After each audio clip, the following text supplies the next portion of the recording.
What's good? What's good? It's your boy B Neil, aka Emerald Thoughts, aka Fat Hoes and Highways. We back in this thing. Hey man, for someone or for some group that may not be able to go mainstream ever, this shows the lack of validity to that statement that the Manosphere can't go mainstream. To me, just the quick intro, or try to make it a quick intro. The whole academic saying there's a cap on the Manosphere, I just don't understand. I don't understand it when they say a cap. Even if you say stick to your niche group. Um, I mean, the NFL sticks to its niche group and it makes billions. Like if you are able to truly tap in and connect with your demographic, bro, there's no limit to how far you can go. It's no limit to how far you can reach.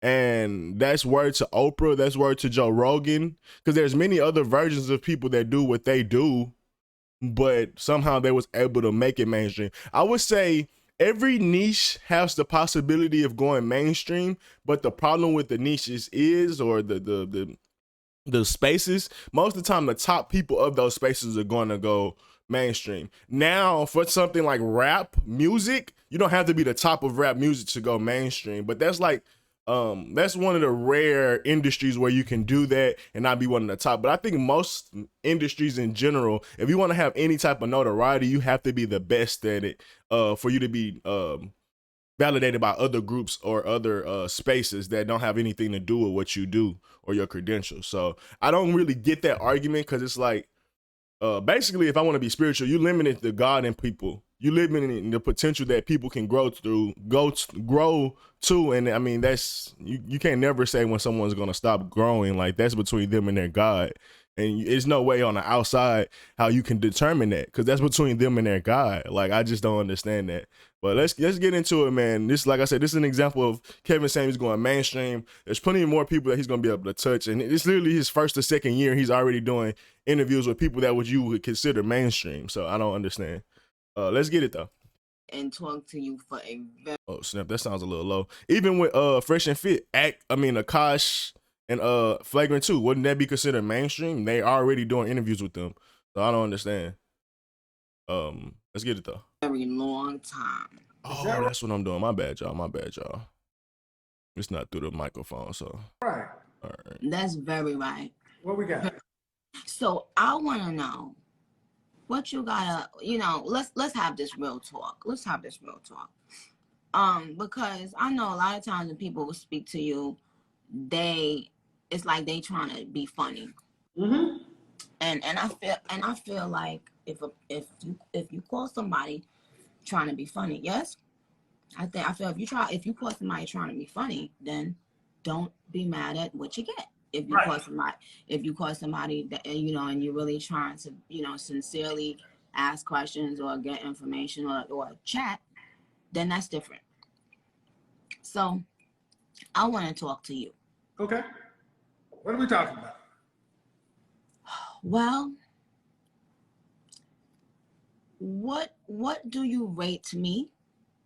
Is that what we're starting off with? Yeah. Do you think the men rate women?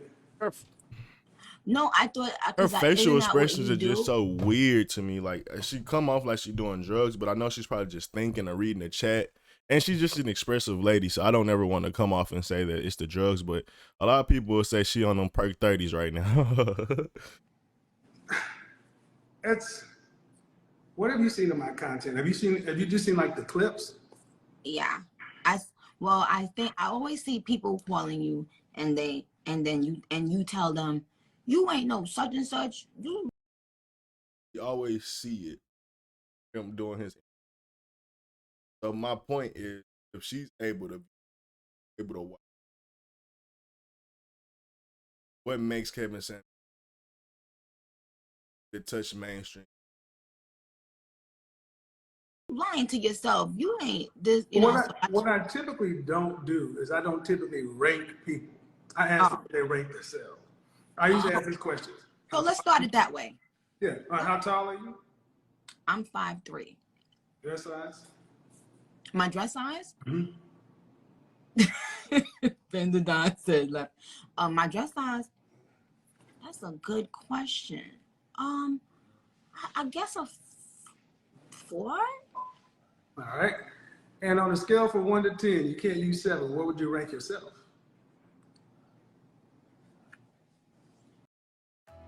Are you frustrated that you're Overexpressing. Like if I was dating her and she like was over expressive with her thoughts and like her on her face, I'd be like, bro, what the fuck? I wouldn't know what to say or think because I always think like there's something crazy going on in her mind just off her facial reactions. Fresh face out of the shower, just you. Yeah. That's how I always ask the question.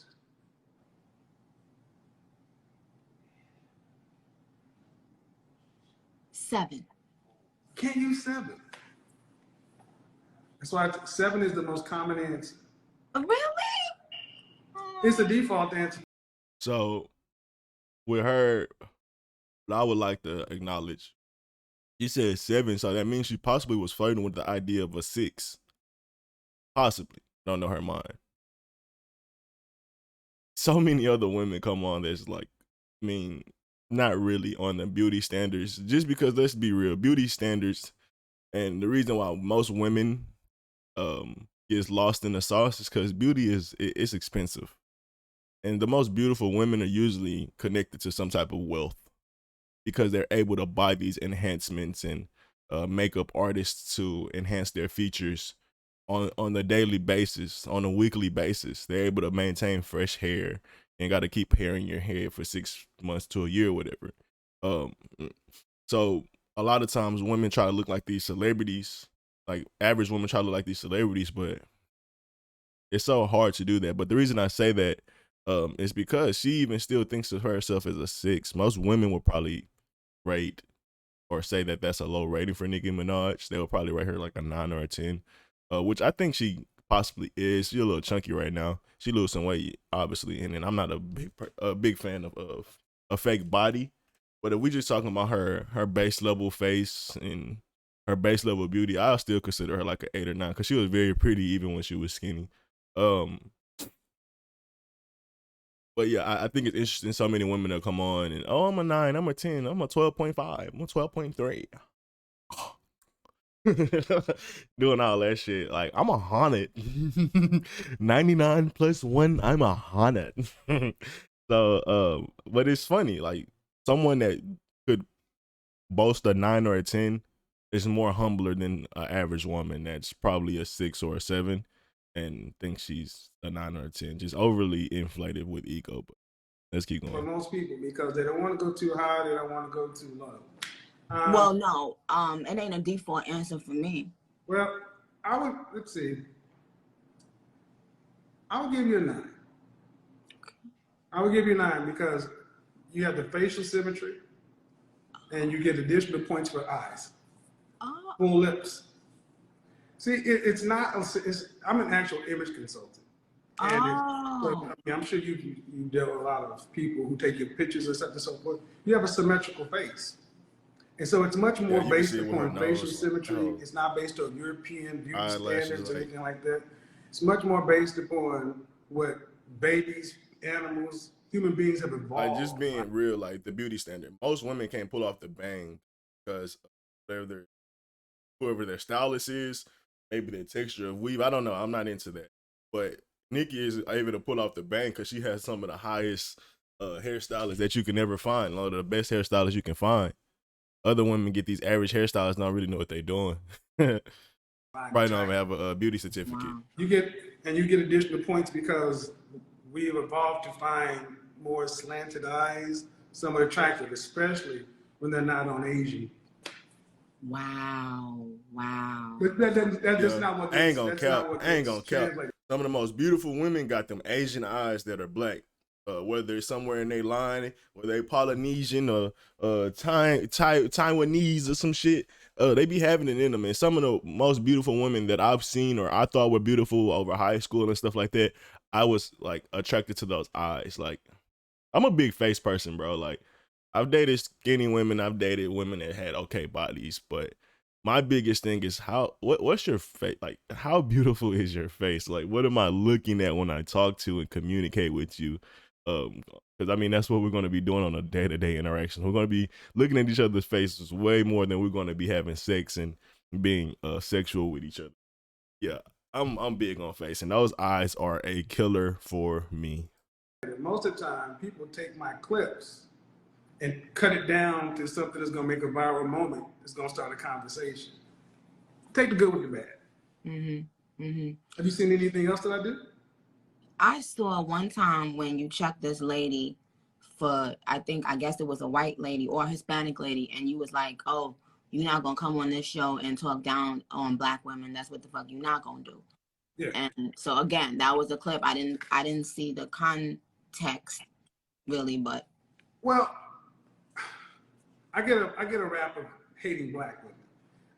And it's far from that. I mean, there are over 50 black women who report that they've gotten married as a result of watching my content in the last year. Really? It's on my Instagram. I actually had a young sister just post up saying, hey, as a result of you, I snatched the ring. I just actually posted a brother who was about to move to the Dominican Republic, and he found his wife in my Facebook group. Like 12 couples have gotten married in there. But that stuff doesn't get publicized. But when I'm talking about relationships, I'm talking about men and women, but because I'm black, I'm talking about us. And from time to time, I would bring stuff in, and then a lot of times sisters would say, well, men, when they get to a certain level, they only want white women or this or that. So I let women from other races come in. I'm like, okay, well, can you learn anything from them? What would you teach them? And the one woman came in, and she thought she was going to do what I did to black women. I'm like, hold on, oh wait. Now we can talk. I like that statement. You thought you were gonna do what I did to black women because somebody has to be that harsh criticizer of our community, whether it's men or women that's criticizing our behaviors on both sides of the fence.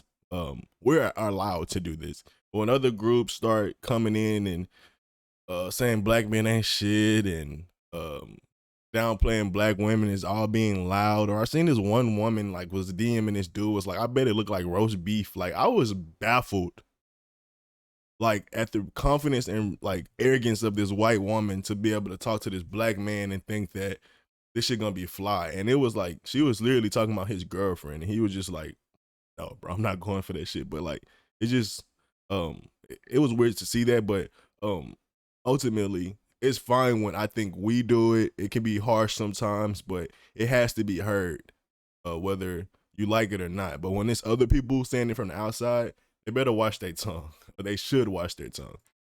Talk this way, Karen, you sit your ass down over there, because I don't play that.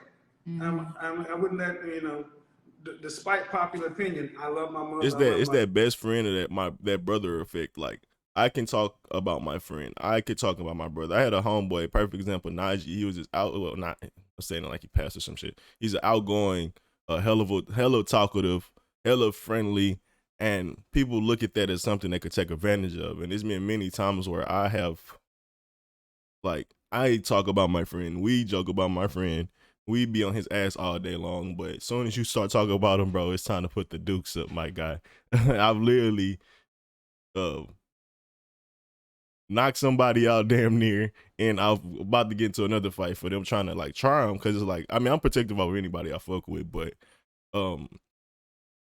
it's just that effect. Like I said, like you'll have that friend that's a nerd, or that friend that may not be as liked by every group of people, so people may seem like a gang member, may want to take advantage of them or bully them, and it's like, nah, we ain't going for it. That's my family. We the only ones that get to pick on them, and that's just, I think that's a proper dynamic. But we do have to have a family conversation, and what's starting to happen more is actually we're starting to have more conversations about this. It ain't comfortable, but we're starting to see progress. Well, let me ask you this just outright then. Why do successful black men date outside of their race? I ain't gonna say it, but it's only 15%. Like it's really not that much. And even then, a lot of times, like, bro, when we look at Carlton, when we look at Russell Wilson, when we look at Childish Gambino, when we look at so many of these dudes that end up having white women, those are the type of black men that black women really don't fantasize or be like sexually attracted to. They were the nerds in school. Those were the excuse me. Those were the quirky dudes in school. That just wasn't getting played by the overall popular black females, or cool or just trendy females. Like they wasn't giving them no attention. So by default, those type of dudes look outside their race. Cause I mean, let's be real. If we talk about those type of dudes, character types, they're obviously black, like thoroughly black, but they'll have some characteristics that you would say come from the white culture.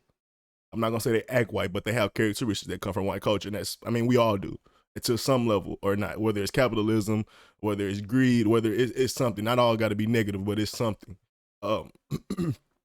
So they might have a white characteristic. So white women are able to resonate with those men more than a black woman would, because they're more connected to their black culture than they are with white culture.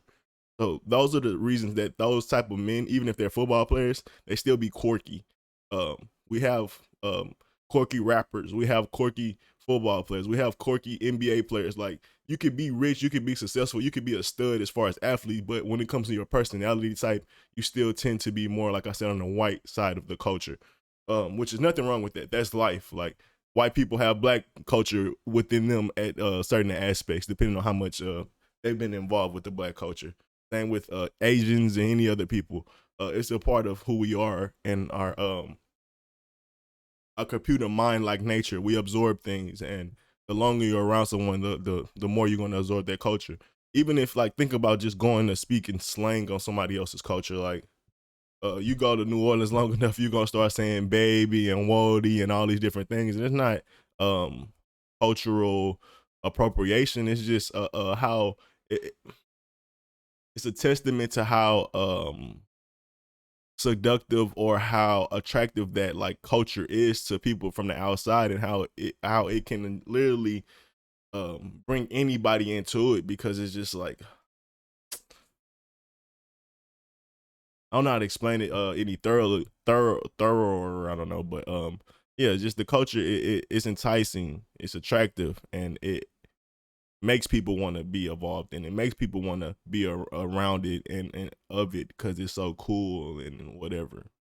But let's keep going. Well, I would say this. When I look at men, I split them up. Guys that I consider to be in the industry, music, entertainment, athletics, and then guys on the business side. Okay. Business side, because I come from that side. But more often than not, black men want to be with black women. We still married. 85% of black men are married to black women. Oh. When I have my guys come to me, even after they got themselves together, like Dennis Furling, the guy who just moved, he found his black wife in my group. For example, Kevin Samuels, especially the original, like not original, but one of the versions of Kevin Samuels before he became like this clean cut, he still had his own kind of swag, I would say. It was a little quirky. He even said he had to change it up a little bit to be more digestible. I think this Kevin Samuels, and even this Kevin Samuels, has a bit of the white culture where you talk about suit and tie, white collar, things like that. Obviously, he's still a black man. He still has the culture well within him. He has black morals and principles, so that doesn't mean he's a white coon or anything like that, or some like tap dancing dude or nothing like that. I'm just bringing that up to say a lot of black women wouldn't necessarily be attracted to him just by looking at his style. Now, his charisma, his ability to make you feel comfortable, and all that other shit is like, that's something that's eternal. You can't judge that from the outside. But image wise, like he says, judging image, I think a lot of black women would be either unattracted or intimidated by the image that he maintains. So you could see that. You could say if Kevin Samuels dated a white woman, it wouldn't be crazy, because those are the ones that, or another type of race might be more attracted to him than a black woman, and that's just the truth. So that's why you see dudes date outside their race. We want to be with them. The problem is, let's be honest. In my lifetime, we weren't really raised to learn how to get along with one another. We can kick it, we can hook up, but can we work together long term? And I mean, you're married now, right? Okay, relationship is a skill set. It's different than dating in short term. We really want to talk that kind of stuff. And what successful people who are doing good in their professional life want to fail in their personal life. And in the Black community in particular, when we fail in our personal lives, we pay a huge penalty because so few of us get married. It's almost like we like to see people's marriages fall, but we need more of those things in order to. Misery Love Company. I was just watching the Pink Book or something like that. Let me see. It pops up. Yeah, I was watching like this lady called the Pink Book or whatever. And she basically was just breaking down. Here we go. The Pink Book lessons. Yeah. This is exact one I was watching. If y'all want to go check this out. I didn't even know it was a part 2, but it was talking about how a lot of things wasn't passed down. But what was passed down, a lot of that misery. A lot of times, these women live with spite and don't pass down good behavior traits to their daughters, just off of like, if I give you better traits, that means if I say you do it better than me, that means I did it. I'm admitting that I did it wrong, and that means they're admitting some type of accountability. Where we know that's a problem for most women. Let's be real. So a lot of times that misery gets passed down. That or let's say that justified behavior of saying, I can't have a man, so I'm gonna act like I'm this independent woman and be proud of that. And then pass that down, which is still another form of misery and justifying why you really didn't have options. So that's what ended up getting passed down more than, hey, be better, do better. He found his Black wife in my group. Black men we want to be with them. The problem is, let's be honest, in my lifetime, we weren't really raised to learn how to get along with one another. We can kick it, we can hook up, but can we work together long term? And I mean, you're married now, right? Okay, relationship is a skill set. It's different than dating in short term. We really want to talk that kind of stuff. And what successful people who are doing good in their professional life want to fail in their personal life. And in the Black community in particular, when we fail in our personal lives, we pay a huge penalty because so few of us get married. It's almost like we like to see people's marriages fall, but we need more of those things in order to build whatever we're going to be, because people may not like my. I mean, think about the culture we live in. Like, it's very interesting talking about celebrity relationships. I would say they talk about the getting together and all these different things, but one thing I say that gets publicized the most about relationships, even if they're together still, like there's any little gossip or anything, like, or some like any like argumentative things or something that may come out as like they might be getting into it, like people will jump on that in a heartbeat and say, oh, they're about to break up, are they over? And they could have just went through a normal argument, you know what I mean? But it got out to public somehow. Then they ready to push. Is it over with this couple? Like, it's just, we fantasize that shit a lot too. I don't know why as a society, but I mean, I wouldn't even say society. It's more like a gossip woman type thing.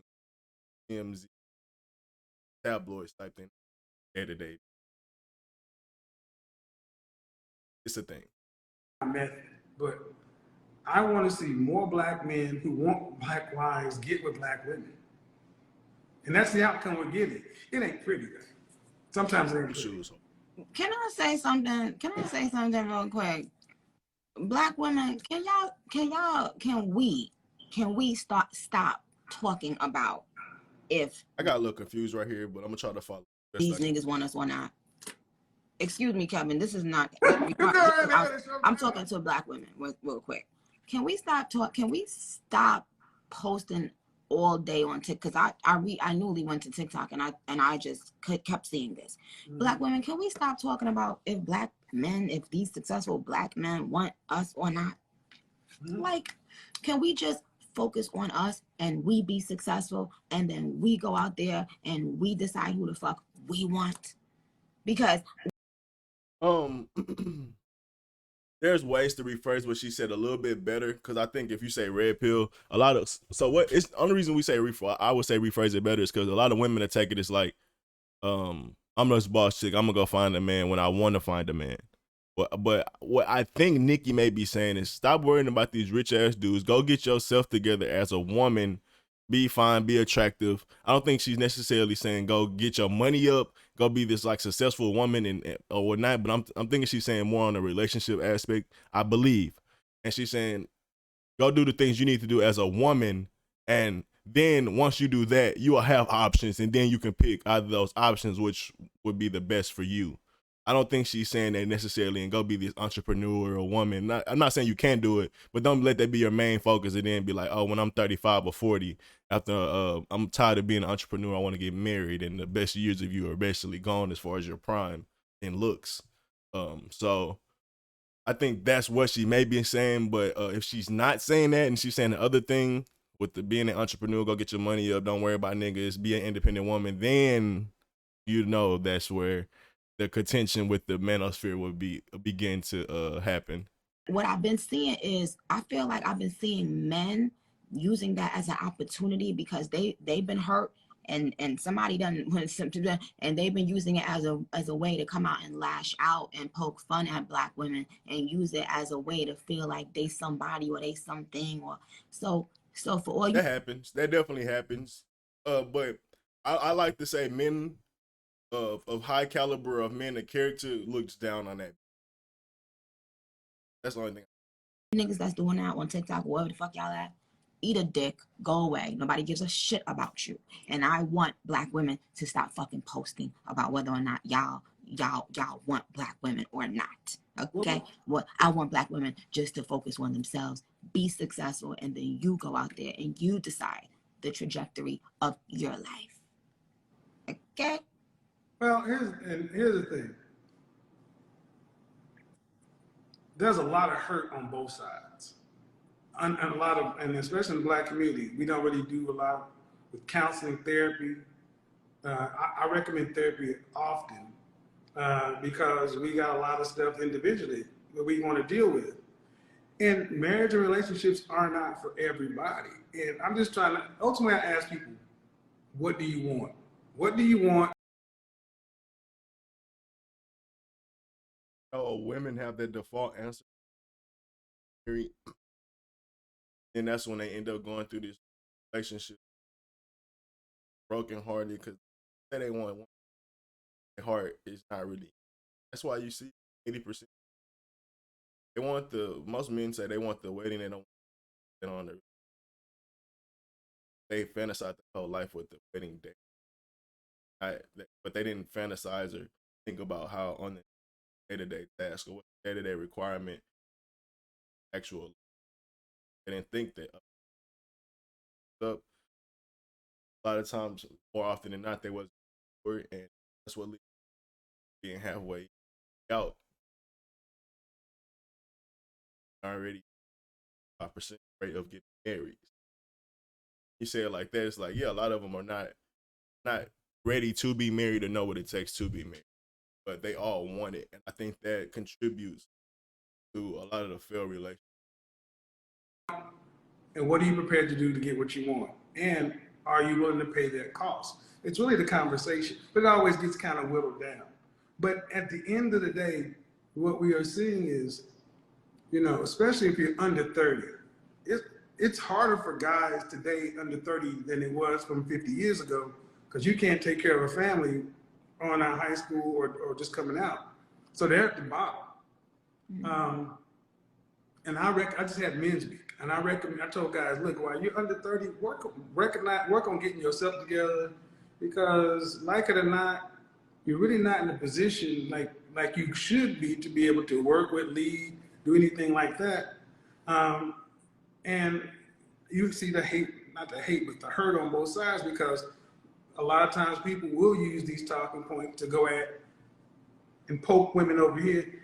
But That's not what's going on right now. This year, we're past the sound. I mean, we still laugh. We still do all that stuff. We're talking about self-awareness, and moving the needle. I'm in LA tomorrow talking with a famous sexologist, a womanist, feminist, to talk about things that I may not, that people on my side may not understand, to further open the conversation up. Because that's what we have to get to. We got to end up, for whoever want to be involved with whoever, we got to end up having a better conversation, because while we're separate, fighting, everybody else just eats off of us. That's really what it looks like. So, but Okay, Kevin. That's why in America they love pushing that the independent mindset. That's why feminism is able to be rampant as it is, and be able to be put in movies and TV shows like it is, even though it's a negative agenda, because they want to put that divide in the home. They pander to the woman's ego, which and they downplay the man's strength, and those archetypes end up getting played out because that's what we watched our whole life in movies. So women inherently have less respect for men and have an overinflated ego. And I mean, that's what a lot of things contribute to these failed relationships. There's so many different reasons that you can look into it, but we have a problem as far as community and things like that. But the biggest thing is understanding when you break up the home, they can monopoly. I cannot get words out today. Monopolize or build a monopoly around the individual. Because I mean, an individual only protection is his family and community. The stronger those are, the more likely the individuals inside of those structures are able to survive and thrive inside of a overall bigger a society or a community. And when you start to put in certain rhetoric and propaganda to cause dissension in the home, I mean, it's like I said, it's a monopoly. They it's like the doctor. They don't have any vested interest in actually healing you. A lot of times they'll give you stuff that cause even more illness. Why? Because they can capitalize on it. It's no different. It's no different. And when you talk about how they're able to, like, we're more expensive as individuals. That's 2 meals you have to pay for instead of making one big meal. That's 2 different rents instead of a combined rent. That's 2 different insurance policies instead of combined insurance policy. It's just they get the double up, triple up on the money, and then they also get to create more workers. Because let's be real, for their communities and their corporations. Because let's be real, when there's a family dynamic, at one level of that generation, there's going to be a family business. And if that family business is productive, more family members are going to contribute into it, which can also expands that family wealth even faster because the money's being recycled. They're able to be self-sufficient with their business, which is, I mean, profitable for a government, but not as profitable if you was just a worker. And that's why you see it's such a thrive or strive to collapse small businesses, because it gives them more power over the people. When people have businesses, when they have families, they have power, they have structure. But when you take those things away from people, you start seeing like it's this thing called the new reset or great reset, where the American people will own nothing. When you own nothing, you have no power. You have no power. And that means you really can't even own yourself, so you really own nothing. But when you have her toy, like, what is she doing? She never plays with that. That's hilarious. But yeah, when you can't own yourself, you have no power. But when you have that family structure, you're able to have power over yourself in general, because you're able to have resources, which creates more value. Yeah, it's probably I would like to see how much money have corporations have been, or what's like their like, because they know they have demographics, right? How much money do they get from families and a group dynamic of, or when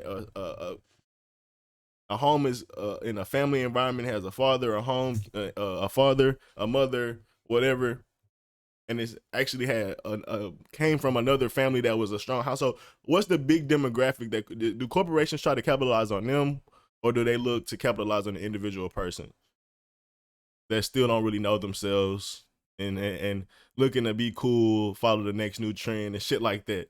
Like I would assume that probably 75%, maybe a little less, maybe some more of like their projected revenue comes from the divided home and being able to capitalize on people being as individuals. I'm from insurance to medical to the car dealerships. Like nigga, they get to sell 2 or 3 cars instead of having to just sell 1 car to a family or some shit like that. At least in the beginning, like the need for having multiple cars. If you can have a family car, it's not as sufficient. Maybe if like your wife works at home or some shit like that. But if you live separate, that's damn near 2, 3 cars you got to sell. I think almost every corporation benefits on it, but I don't know. It So might not even be a metric for so it. since we got to get down to the business, chat. Go ahead. Now, do you think a man can have sex 3 times a night for the rest of his life? Most guys can't. That's such a childish question. They can't. Not for the rest of his life, no. Well, how many times they gonna be able to do it? Depends how much he's working. Depends on how much he's working. That's why I say it's different on. But wait, no, No, listen, no. Listen, hold on. How many times should a man expect to have sex? What is, in your opinion, how many times should a woman give their man sex a week? A week? Mm-hmm. I'm a fan of as often as he wants it. I say about 1 to 3. Anything less than 1 is crazy. Starts to get crazy. Cause how I look at it, if you going weeks without having sex, like just because like there's no passion or whatever reason, then there's gonna be another week where she may not feel good. Another week gonna be her period. Another week where y'all might just be busy. Like that shit adds up quickly. So I'm at least once a week. At least once. Y'all stay together probably 2, 3 times. No, hold on. Because here's the thing. Here's the thing. You look at, like I said, I look at guys, most guys I'm talking to are working 10, 12-hour days. Bernie Mac said it, I'm gonna come home and give you 50 strokes. You count them if you ain't got time. Most dudes trying to walk around like they porn stars. Look here, man. Get good at foreplay, eat some pussy, and get on. Because we gonna have all that time. We get old, our back hurt, our hips out. Oh no. When you get older, but I think a healthy sex life 2 to 3 times a week is what most people are doing because they got kids. Yes, no, I understand. But when you're single, no kids, whenever you want to. Yeah. Well, She's like, I don't know about that one. No, I understand because yes, things change when you have to be looking at your baby and a lot of I get it. I totally get it. But let me ask you something. Do men really want, because I was having this discussion 2 days ago, do men really want a woman to be all up under them? Baby, hi, yeah, ooh, or do they just say they want that, and when they want that, and when they get it, they be like, because I feel like me being mean is what, yeah. The late great Patrice O'Neal said it the best. We want you around. She got mannerisms of Shanae. It's finally coming to me. She got the extra like after she say something, she's still like doing the.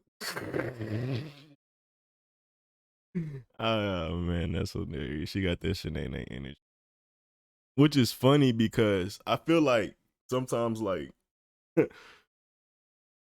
the irony in life, like that was made to be like a overinflated idea of how women act, and then I think it became more and more reasonable that there are women that act and actually look to kind of like look like that, not even knowing that that was an archetype that was kind of like made fun of back in the day, but like they live in that archetype like to the fullest with the long nails, the crazy eyelashes, the over extravagant like movements and way they talk all up in your face, like, and they literally proud to live like that.